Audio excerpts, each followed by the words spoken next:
Om Shivachidamram. I wanted to talk about something I noticed. I was at an event recently and it was about Artha as a Purushartha, Dharma Samulam Artha, how for the sake of Dharma we need to be prosperous.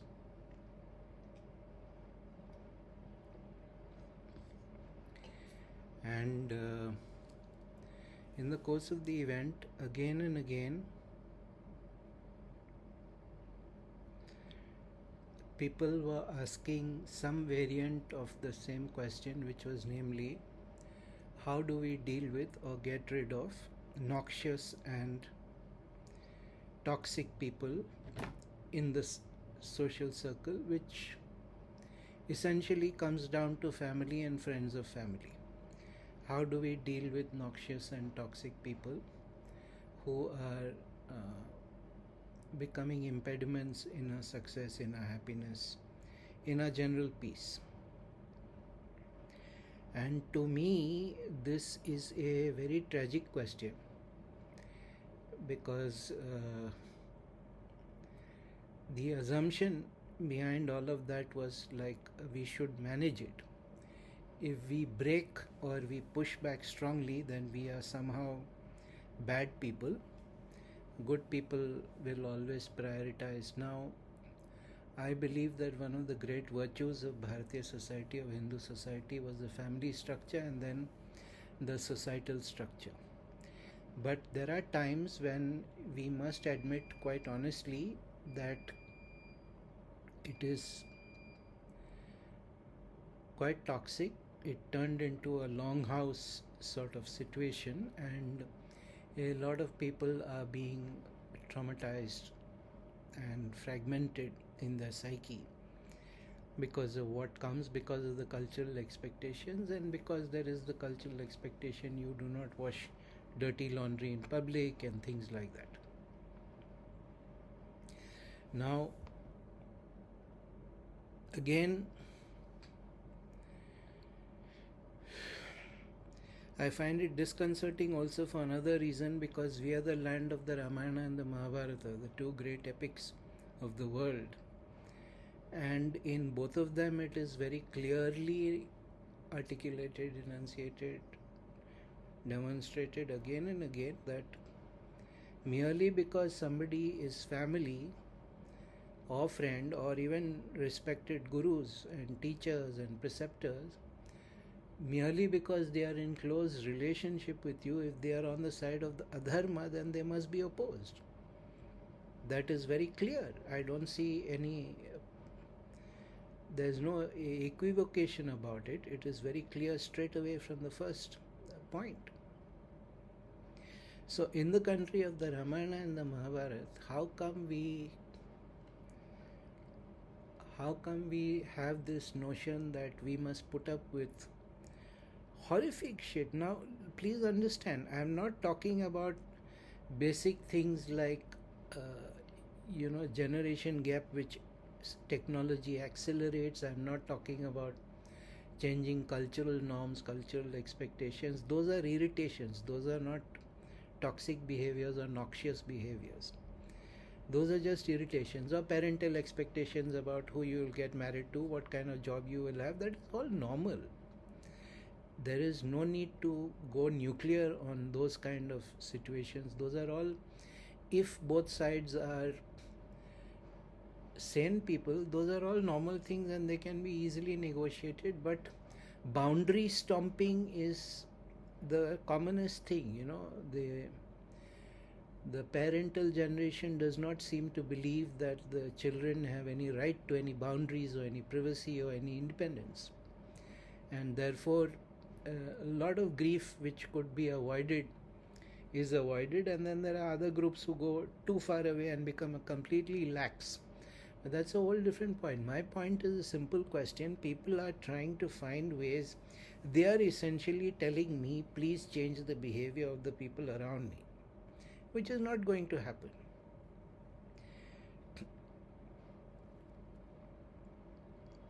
I find that very disconcerting because the brainwashing is so strong that no matter what kind of horrific shit goes on, you need to accept it, you need to accommodate it, and you need to manage it because family. And in my younger days, when I was much hot headed, I used to say that our family structure should be blown up with dynamite. Today, I regard that as a foolish statement because no society can function if the family goes. And the great achievements of Hindu culture were possible only because of the Grihasthashram. The Grihasthashram is the foundation for whatever we attained as a society. So to say that Grihasthashram should be blown up was quite foolish on my part, but it came from a place of deep anger and deep. And even today, I cannot tell you the kind of horrific stuff. Like people are putting up with this. They tell me their stories, and I am. Do you really need to ask me what you need to do? But again, like I said, the cultural norm, the cultural expectation, the brainwashing is so strong that people feel that they must tolerate, they must endure beyond. I'm sure it is the same in other countries also, but we have these cultural norms around it. We have these.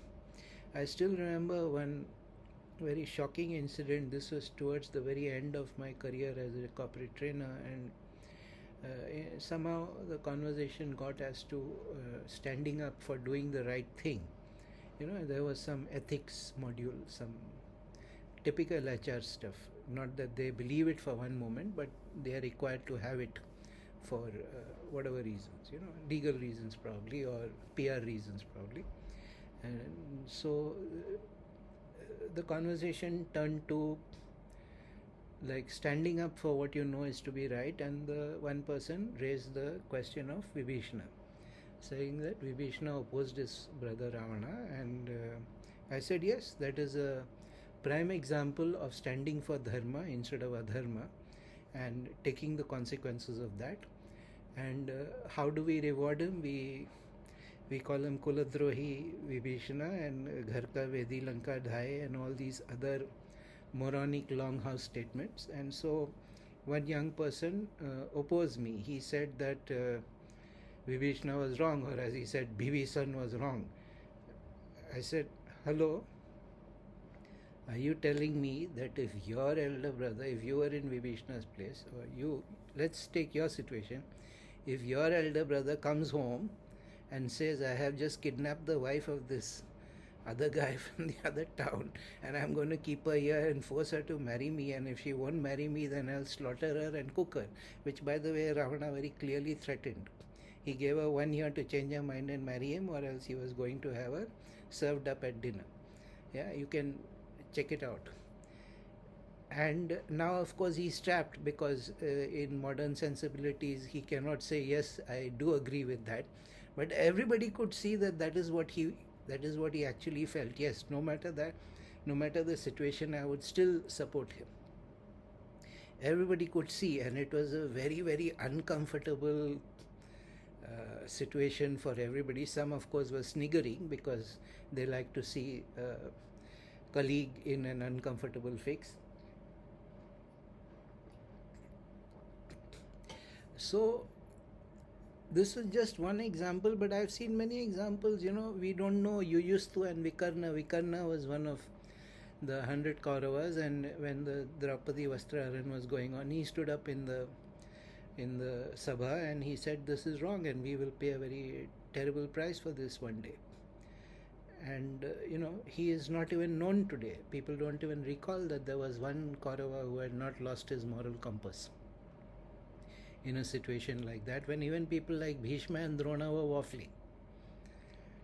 And when in the rage of battle Bhima kills him, it is one of the most extraordinary scenes of the Mahabharata, that in the middle of the Kurukshetra battle, Bhima has practically Bhimasena, who is completely unforgiving and ruthless in extracting revenge, he has a breakdown. He has an emotional breakdown in the middle of battle saying that I have killed a man like you. I have killed somebody who was the only decent human being on that side. And then we have Yuyustu, who was a Dasiputra of Dhritarashtra, who actually defected to the Pandava side just before the battle. And then when they went finally into their final trek to the Himalayas to drop their bodies, they appointed Yuyustu as the regent, because the throne was given to the grandson of Arjuna. And Yuyustu, so Dhritarashtra got his wish of seeing one of his sons on the throne actually ruling. But again, nobody knows Yuyustu. Nobody knows that there was a person who did not choose family and chose dharma. So, the problem, of course, is that the people giving the trouble, and it's not just friends in the older generation, it also used to be friends of the not family, it used to be friends of the family. They also used to think that they could give you lectures for your improvement. Improving others is one of the greatest Bharatiya hobbies. Yeah, their own life is in a shambles, but they have no problem lecturing others on how to reach optimal states.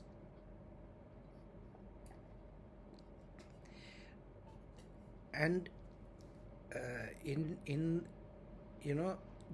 this is because culturally we have forgotten that dharma is central to everything. Dharma should always be the highest priority. First dharma, then samaj, then Rashtra. If you take care of dharma and samaj, then Rashtra is taken care of itself. And we have inverted all these values, and they are therefore giving the negligible results that would be expected from an inversion of dharmic values. In the Mahabharata, Vidura is very clear. He explains the hierarchy of dharma very clearly, that for the sake of a family, an individual may be cast off. For the sake of a village, a family may be cast off. For the sake of the district or the state, a village may be cast off. For the sake of the country, the district may be cast off. For the sake of the world, the country may be cast off. And finally, for the sake of dharma, even Bhudevi can be cast off. Even the earth can be given up for the sake of dharma. That is the priority. That was, I'm not saying it was the norm, but that was the expectation. That was what the Dharma Shastras taught. But today, of course, nobody cares about the Dharma Shastras. And coming back to this, I have been doing consulting with people for over 2 decades, nearly 3 decades now, and I have been a guru for 12 years, and the kind of stuff I hear, it was much worse when I used to do tarot consultations, and the kind of personal horror stories that I used to be told, and I am still told, by the way. It's not like, so I do not automatically assume that when parents are being maltreated in their old age, that it is just because the children are vicious. Sometimes it is just revenge for what is happening, and I am not very popular in my generation. The older generation is mostly dead, so my generation, I am not very popular because I take the side of the youngsters, because I know what is going on. And I am like, Ramayana and Mahabharata में क्या बताया है again and again. Understand, people keep talking about Sri Rama being obedient. He did not go to Vanaprastha because he was obedient. He went to Vanaprastha because even though he did not agree with his father had given, not Vanaprastha, sorry, he went into banishment. Vanavas, it was not Vanaprastha, it was Vanavas. His father had promised, and if the word of a king is not upheld, then it will start unraveling society. If a king's promise means nothing, then everything will soon mean nothing, and society will unravel. So he went for the sake of the social dharma. He went for the sake of keeping the word, and his family also were very proud that they would rather die than break their promise. So it is not that he was obedient. All that people are getting out of it is he was obedient. No, he was protecting Dharma. He was protecting the entire social structure. And look at Ravana, for instance, his two brothers. One brother says, I won't stand with you on this, I'm leaving. The other brother says, you have made a colossal blunder, I'll still stand with you. That's Kumbhakarna. Because, so, but he did not say that I'm standing with you because you're right. He says, I know you're wrong, but I'll still stand with you. And that seems to be the expectation, which is a completely wrong expectation. There is something heroic and noble in that, but fundamentally it is flawed, and he paid for it with his life. His wife, who's a sati, tells him that what you're doing is wrong. His grandfather, Malyavan, I think his name is, he tells him that this is Mahavishnu come to kill you, what you're doing is wrong. His father-in-law was Mayadanava, who's an immortal and who makes and who's one of the wisest beings in the universe. He tells him this is what you're doing is wrong, and he still won't listen. So it is not like we don't have the examples of the family opposing adharmic behavior. But when we see adharmic behavior, these are our core texts. These are the old texts. These are the texts that are hardwired into the Bharatiya psyche, into the Hindu psyche. And we still have these issues as whether we should oppose adharmic behavior because it happens to be a family member or a close friend or a respected elders. The amount of nonsense and rubbish that respected elders get away just because they are elders. Again, I cannot tell you I'm like, what is going on?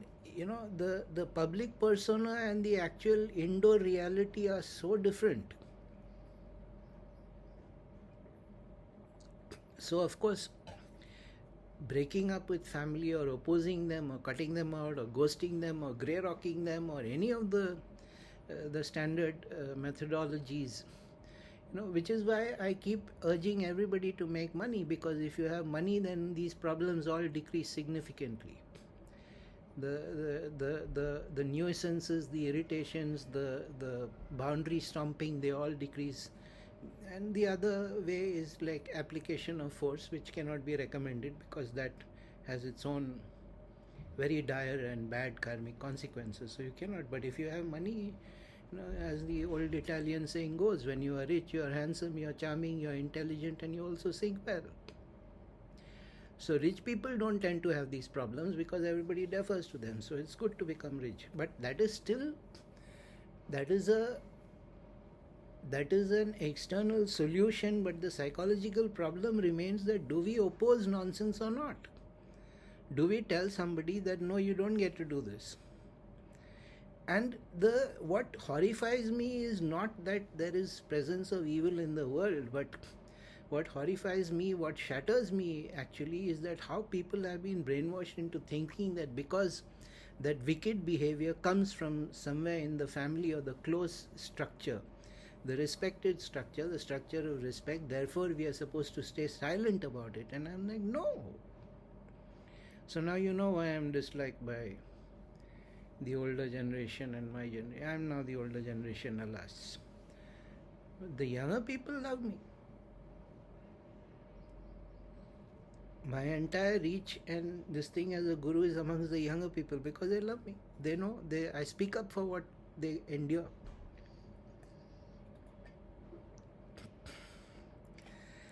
So my question is that why, when we have, these itihasas were written so that they provide you with the psychological knowledge, the apt set of cultural behaviors when you face dharmic dilemmas. What do we do when we are in a dharma sankata? And the Ramayana and Mahabharata is very clear what is to be done about Mahabharata, very clear about what is to be done in dharma sankata, and yet people are still twisting themselves into knots over it. And I would say that please don't give only mouth respect to these texts. Please look at them and see that they were written by great rishis so that you could learn from them and implement them in your own life. Do not put up with rubbish, but on the other hand, be sensible about it. Do not go launch into rebellions when you don't have the resources, when you have the financial independence for that. Otherwise, you learn coping mechanisms, strategies. That is another story for another day. I don't want to get into that. But you have to learn to distance yourself from toxicity. You have to sometimes it's not even toxic, it's just noxious. It's just foul and stinky and unpleasant and dirty, but it's not going to kill you.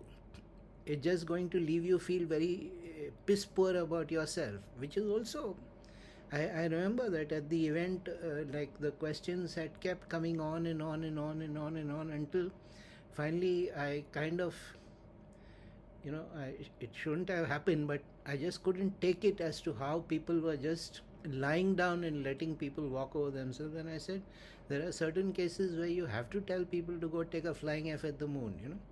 I didn't say F, I used the real word, which perhaps I should not have done. But as I'm getting old, my